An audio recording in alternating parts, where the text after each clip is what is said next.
C'est ma grand-mère qui m'en parlait à la maison. Elle m'a dit qu'elle a eu 2 ancêtres esclaves. Ils sont arrivés en Martinique. Il y avait son grand-père et son arrière-grand-père.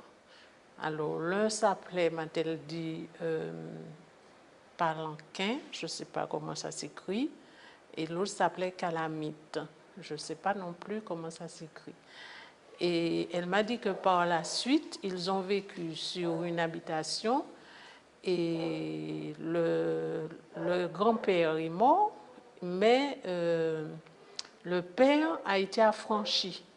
Donc en 1848, à l'abolition de l'esclavage, il avait déjà été affranchi.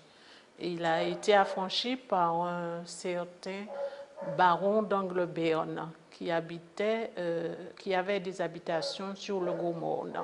Le baron, en l'affranchissant, lui avait fait don de terre.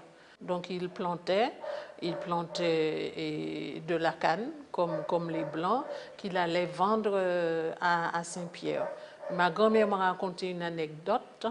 Et un jour qu'il était descendu vendre ses cannes à Saint-Pierre, il est entré dans un hôtel où il n'y avait que des Blancs.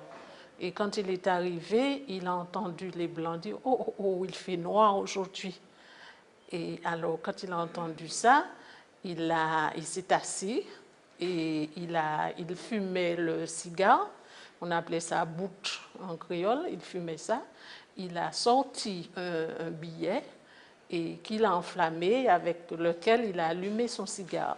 Et à ce moment, les Blancs étaient étonnés. Ma grand-mère fumait, elle a gardé ça des esclaves de ses ancêtres. Elle fumait, alors on s'asseyait dans la cour, et le soir, surtout quand il y avait clair de lune, elle me parlait, elle me racontait toutes ces histoires. Il y avait une expression qu'elle disait souvent, quand elle m'apportait des friandises. Alors, comme c'était rare en ce temps-là, donc je plongeais dessus, j'avalais, elle me disait, vous faites descendre en falaise Zaïo là. Alors, je disais, mais d'où elle tire ce mot? Et c'est quand après on a parlé du Congo, le Congo est devenu indépendant, on l'a appelé Zaïre, j'ai dit, ah voilà d'où elle avait tiré ce terme, ce nom de Zaïre. Donc c'était dans la famille. Et elle m'avait dit aussi que nos ancêtres esclaves venaient des côtes de Guinée. C'est ce qu'elle m'avait dit. Elle m'avait dit qu'ils venaient des côtes de Guinée. Ma grand-mère a toujours eu du mépris pour les Blancs. Et elle ne me l'a jamais expliqué. Et mon grand-père, lui, qui était c'est pas tout à fait mon grand-père, hein, c'était le mari de ma grand-mère. Lui, il était mulâtre. Lui aussi, il avait un certain mépris pour les Blancs. Il trouvait que les Blancs étaient injustes. Dans ma famille, on n'admirait pas le Blanc. C'était un monde à part. Pour ma mère, ma grand-mère, c'était une mésalliance que de s'allier, d'avoir un enfant avec un Blanc. Pour elle, ça ne devrait pas être. Si bien qu'enfant, je me sentais un peu méprisée par elle.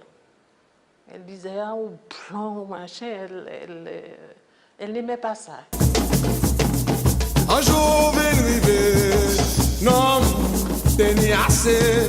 Un jour, vient arriver, Black Man décidé, liberté ou bien la mort, nous-mêmes pas arrêter, qu'on ferait encore, pété chaîne à volant, crier yo, lève ma travail pour liberté là.